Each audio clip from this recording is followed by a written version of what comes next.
এইসব দাড়িপাল্লায় ঠিকঠাক মাপ হয় না। মাপ নিয়ে আপনি চিন্তা করবেন না, শুধু ভোটটা আমাদের মার্কাটা দেখে দিয়েন।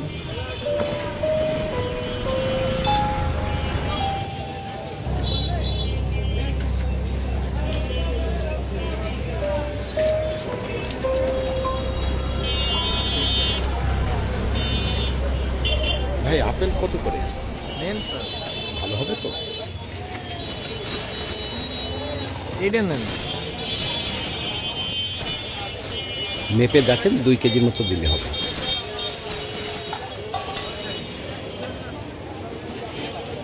ইলেকট্রিক মিটারের যুগে দাড়িপাল্লায় ফল মাপছেন কেন? বুঝতেছেন না স্যার, সামনে নির্বাচন, দলের কর্মী হিসাবে আমার একটা দায়িত্ব আছে না। এই মাল জিনিসও মাপ হয়ে গেল, দলে পৌঁছানো হয়ে গেল। এইসব দাড়িপাল্লায় ঠিকঠাক মাপ হয় না, আপনি জানেন না? জানি স্যার, মাপ নিয়ে আপনি চিন্তা করবেন না, এই যে চুল বাড়াই দিচ্ছি। ঝুল বাড়ায় দিতে হবে না, মাপে কম না হলেই হলো। আরে স্যার, কম হবে না স্যার, মাপ নিয়ে আপনি চিন্তা করবেন না, শুধু ভোটটা আমাদের মার্কাটা দেখে দিয়েন।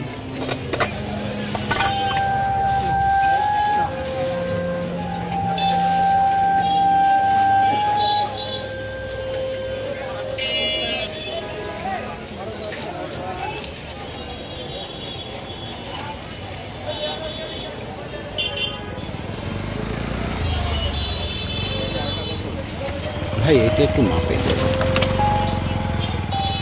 1 কেজি 800 গ্রাম।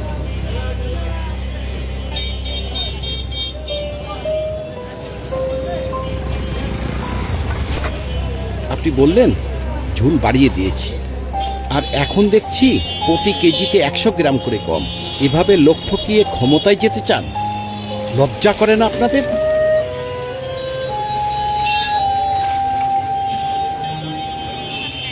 আমরা কোনো দলের কাছ থেকে কোনো বাড়তি সুবিধা পেতে চাই না। আমরা চাই দেশের নাগরিক হিসেবে আমাদের মৌলিক অধিকারগুলো নিশ্চিত করা হোক। দেশের একজন সচেতন ভোটার হিসেবে ভণ্ড মোনাফেকদের আমি রাষ্ট্র ক্ষমতায় দেখতে চাই না। আমি চাই অভিজ্ঞতা সম্পন্ন দেশপ্রেমিক কোনো দলের হাতে দেশের দায়িত্বভার তুলে দিতে, যারা এই দেশের সাথে কখনো বেইমানি করেনি এবং করবেও না। আর আপনি